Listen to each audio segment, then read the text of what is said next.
نبی پاک صلی اللہ علیہ وسلم کے مدینے آنے سے پہلے ایک شخص تھا، عبداللہ بن ابی سلول اس کا نام تھا۔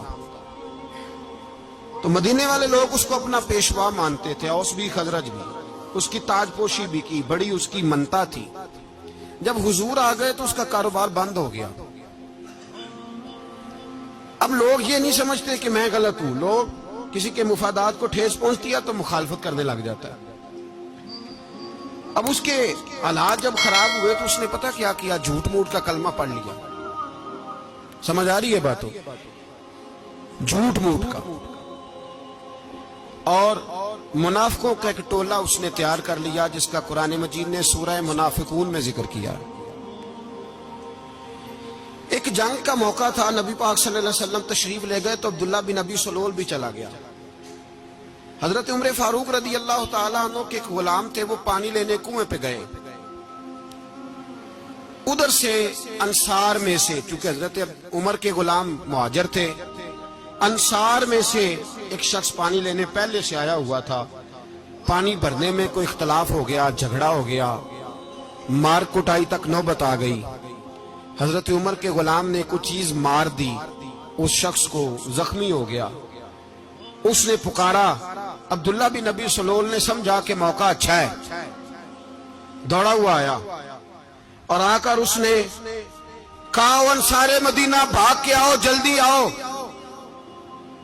اور بڑے غلط جملے استعمال کیے۔ کہنے لگا، اگر ان لوگوں کو تم اپنا بچا کچا کھانے کو نہ دیتے مہاجروں کو، تو آج یہ تمہارے سر پہ نہ بیٹھتے۔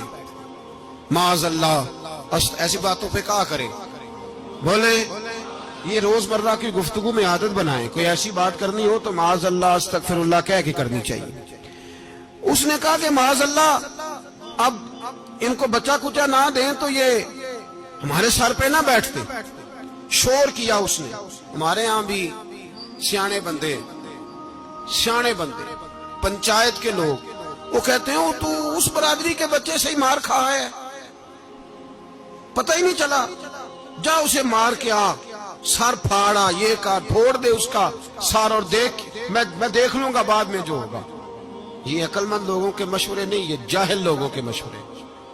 ناراض نہ ہونا، پر یہ نبی پاک صلی اللہ علیہ وسلم نے فرمایا ہے، حضور کا فرمان ہے۔ یہ کن لوگوں کا کام ہے؟ بول کے بتائیں، بول کے۔ پڑھے لکھے سیانے بندے اس طرح کے مشورے یہ بالکل نہیں دیتے، جاہلوں کا کام۔ پکارا، مہاجر سارے اکٹھے ہو گئے، انصار سارے آ گئے، اور جب انصار آئے تو مہاجرین کو بھی پکارا، مہاجر بھی آ گئے۔ اب وہ گتھم گتھا ہونے لگے تو کسی نے جا کے محبوب پاک کے کان میں کہا، یا رسول اللہ، وہاں تو مہاجر انصار لڑنے لگے۔ وہ پرانی لڑائیاں پھر سے جاگ گئی ہیں۔ نبی پاک تشریف لائے، حضور نے وہاں لفظ بیان کیے، فرمایا یہ تم نے کیا جاہلوں جیسا کام شروع کیا ہوا ہے؟ یہ کون سا کام ہے؟ اللہ کرے ہم سب اس کام سے باز آ جائے، آمین تو کہنا۔ اور تو اس برادری دے منڈے کوئی مار کھائے؟ برادری کیا ہوتی ہے؟ برادری تو تعارف کے لیے، اونچ نیچ کہاں سے آ گئی؟ کہا میرے رسول پاک علیہ الصلوۃ والسلام نے، فرمایا تم جاہلوں جیسے کام کر رہے ہو۔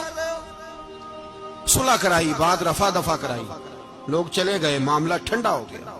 لیکن عبداللہ بن سلول نے کہا کہ میں یہ موقع خالی نہیں جانے دوں گا۔ پھر گیا وہ، اور جا کے انصار مدینہ سے کہنے لگا، ایک دفعہ جا لینے دو مدینے، تم نے میری بات نہیں نہ سنی تو جو وہاں بڑے سردار بیٹھے ہیں ان سے بات کروں گا، اور معاذ اللہ ثم معاذ اللہ ہم ان بے عزت لوگوں کو مدینے سے نکال دیں گے، وہاں صرف عزت والے رہیں گے۔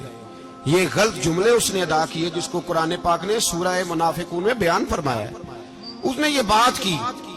ایک صحابی تھے حضرت زید رضی اللہ تعالیٰ عنہ، وہ سن رہے تھے، آ کے عرض کی، یا رسول اللہ صلی اللہ علیہ وسلم، عبداللہ بن ابی سلول تو اس طرح کہہ رہا ہے کہ مدینے جا کے عزت والے دوسروں کو نکال دیں گے، اور تم اگر اپنا بچہ انہیں نہ دیتے تو معاذ اللہ آج یہ ایسا نہ کرتے۔ حضرت عمر نے بھی سن لیا، حضرت عمر نے بات سن لی، تلوار نکالی اور دوڑے۔ حضور نے بازو پکڑا، فرمایا کدھر جا رہے ہو؟ کہا یا رسول اللہ، اگر آج سزا نہ دی تو کل اور بات بھی کرے گا، اور اگر آج ایک قتل ہو گیا تو باقی سیانے بن جائیں گے۔ یا رسول اللہ مجھے چھوڑے، میں ماروں گا۔ حضور نے فرمایا عمر چپ کر، وہ جھوٹ موٹ کا کلمہ پڑھتا ہے، لوگ کہیں گے کہ محمد ابن عبداللہ نے اپنے ساتھی مارنے شروع کر دیے۔ چپ کر، حوصلہ کر، صبر کر، دلیری کر۔ حضرت عمر کہتے ہیں میری حضور کے کہنے پر میں ٹھہر تو گیا، پر وہ میرے اندر جو آگ لگی ہوئی تھی ٹھنڈی نہیں ہو رہی۔ کہتے ہیں میں چپ تو کر گیا۔ نبی پاک علیہ السلام نے پوچھا عبداللہ بن نبی سلول سے، تو نے یہ کہا ہے؟ کہنے لگا حاشا وکلا، میں نے بات ہی نہیں کی نا۔ اب لوگ کہنے لگے کہ زید تو نوجوان ہے، تو یہ بوڑھا آدمی ہے، چلو صحیح کہتا ہوگا۔ حضور بھی خاموش ہو گئے۔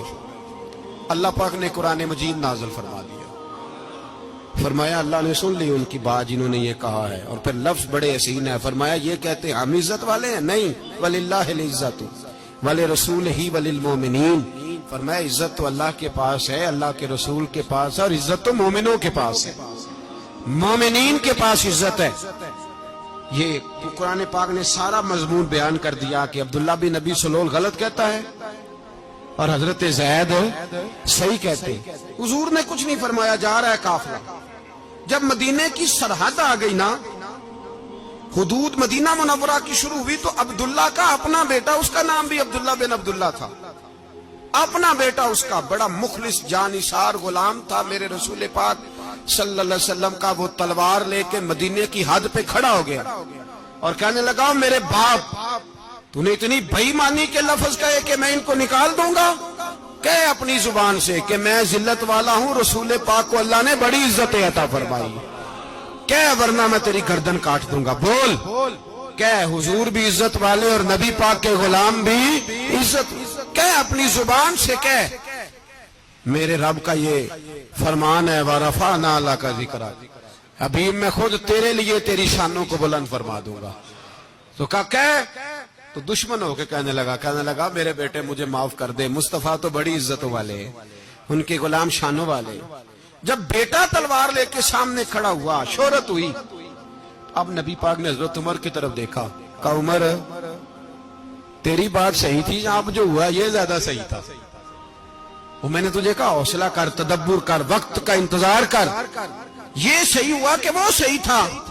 تو حضرت عمر فاروق کہنے لگے یا رسول اللہ، میں گواہی دیتا ہوں آپ واقعی اللہ کے سچے رسول ہیں صلی اللہ علیہ۔ اتنی اچھی رائے، وقت فیصلہ کرتا ہے، تدبر سے چلے، دانائی سے چلے، علم پیدا کرے، بردباری۔ ہمیں کئی دفعہ سجدہ صاف کرنا پڑتا ہے، ہم جو کہتے ہیں بات اس کے الٹ نکل آتی ہے۔ ہم کسی شخص کے بارے میں کوئی تبصرہ کر بیٹھتے ہیں، کچھ عرصے کے بعد ہمیں پتا چلتا ہے کہ وہ تو ایسا تھا ہی نہیں، ہم نے غلط بات کر۔ ہم بغیر تحقیق کے، بغیر تفتیش کے، حوصلہ نہ ہونے کی وجہ سے، صبر نہ ہونے کی وجہ سے ہم بہت سارے کام کر گزرتے ہیں، پھر ہمیں نقصان ہوتا ہے۔ اپنی زندگی میں حلم نہ چھوڑے، حوصلہ نہ، لڑائیاں ہوتی ہیں نا گھروں میں، اس کی وجہ خامد ہوتا ہے، بیوی نہیں ہوتی۔ یہ بات گھر جا کے بتانا کہ آج انہوں نے کہا ہے۔ لڑائی کی وجہ کون ہوتا ہے؟ نہ بولو تسی، پر میں تے آ ہی چھڑیا ہے، وہ تو ریکارڈ ہو گیا ہے۔ لڑائی کی وجہ کون ہے؟ جڑے باتیں لڑتے ہیں وہ کندے ہی نہیں پے۔ وجہ کون بنتا ہے جی؟ کیوں بھلا؟ اس لیے کہ نبی پاک صلی اللہ علیہ وسلم نے فرمایا عورت کی عقل آدھی ہے، تو تیری تو پوری ہے نا۔ تو اس کا مطلب ہے لڑائی اگر بچ سکتی تھی تو مرد کی وجہ سے بچ سکتی تھی، گھر میں امن ہو سکتا تھا۔ کہتے ہیں یہ بڑی بیوقوف ہے، میری سنتی نہیں۔ تو میں نے کہا جو اس سے بحث کر رہا ہے وہ سیانا ہے؟ بولیں، جو بحث کر رہا ہے وہ عقل مند ہے؟ بندہ تو چلو تھا وہ دانشور، شیکسپیئر، باتیں بعض اوقات اس کی کچھ ایسی ہیں۔ اس سے کسی نے پوچھا تھا عورتوں سے کون جیت سکتا ہے بحث میں، تو اس نے کہا تھا وہ جو ان سے بحث نہ کرے، جو ان سے بحث۔ تو بھائی تو وجہ اس لیے کہ حوصلہ تو نہیں کرنا تھا۔ نبی پاک علیہ السلام نے فرمایا بی بی ٹیڑھی لکڑی ہے، سیدھی کرنے کی کوشش کرو گے تو ٹوٹ جائے گی سیدھی۔ تو پھر کتنا بیوقوف ہے جو پتھر سے سر رگڑ رہا ہے، کتنا نادان ہے جو یہ حرکت کر رہا ہے، دریا میں چھلانگ لگا کے کہتا ہے ڈوبوں گا نہیں۔ تو بھائی حوصلہ پیدا کرے، علم پیدا کرے۔ بہت ساری ایسی باتیں کرے کہ جس میں اشتعال آئے گا، فٹافٹ 3 لفظ طلاق کے دے دیے، اب بھاگا گیا مفتی صاحب کے پاس، او ہو 4 بچوں کا کیا بنے گا؟ اور یہ بات پکی ہے کہ بچوں کو صرف ان کی ماں ہی پال سکتی ہے، ان کی ماں۔ اور بات مجھے نہیں بھولتی